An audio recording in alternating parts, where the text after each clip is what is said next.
Well, my new drive shaft is here, and let me tell you, it is a thing of beauty. Just look at it. Woohoo! Came complete with new U-joints, front and back.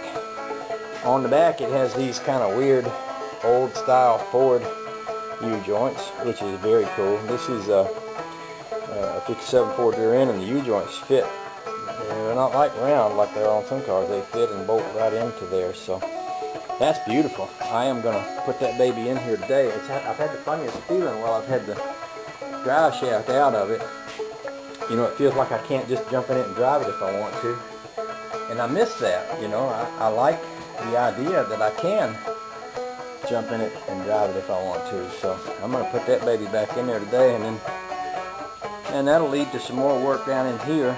Eventually I'll be putting the floor back in, but I got a whole list of other things I want to do while I got that floor out. So we'll start the progress by putting that drive shaft in place. Okay, today we have a major malfunction. I got my new drive shaft in here. It's pretty as a picture. I jumped over inside there to give her a test, and when I went to work the clutch, it didn't seem to work right. And I noticed when I was starting it, something was not acting right.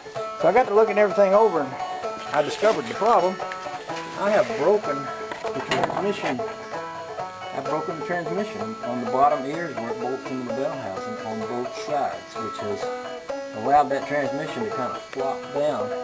And as I'm studying this whole deal, this transmission mounts back here. The engine on this one mounts up here, which puts the weight of the back of the engine kind of hinging on that transmission. And I'm thinking to myself, well, I might be time to do some redesigning here. The strain off that transmission, because I don't think that little T5 is strong enough to hold that up. When this engine came from the factory, it had this big old cast iron Dynaflow transmission, which you could run over that thing with a truck and never break it. But I'm thinking that little aluminum housing transmission isn't going to be strong enough to stand up to the pressure of holding this thing up. I don't know if you can see that other one. Let's see if I can get the camera in a place where you can. But my other ear is broken off too. See right here?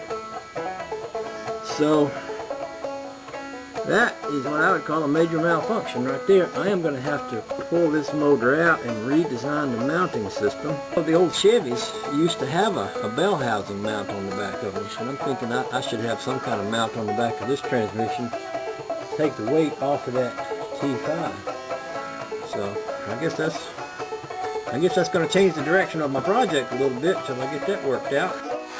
Okay, here's what I'm looking at. I'm out here just playing around with the possibilities. I jacked my transmission up until it closed the gap in the brake here, just to try to get a sense of where this engine should sit. And then this cross member is the original old cross member that was actually on this frame when I bought it, and it's almost in the same location. I took this out at one point with the idea that I was going to modify it and put it back, and I never did put it back. But I'm thinking that if it came under the engine right here, I could very easily mount rubber biscuit mount or something for the bell housing to sit down on, which would relieve the weight of that transmission. Anyway, that's what I'm looking at. I'm still shaping this cross member and thinking about it. One of the things I was originally thinking I wanted to do was take a little off the bottom of it so it didn't hang down quite so far. I'm still looking at all that too, but first of all, I'm just trying to imagine where I would position it and how I wanted it to fit, and then just kind of work from there. Anyway, that's what I'm playing with for the moment.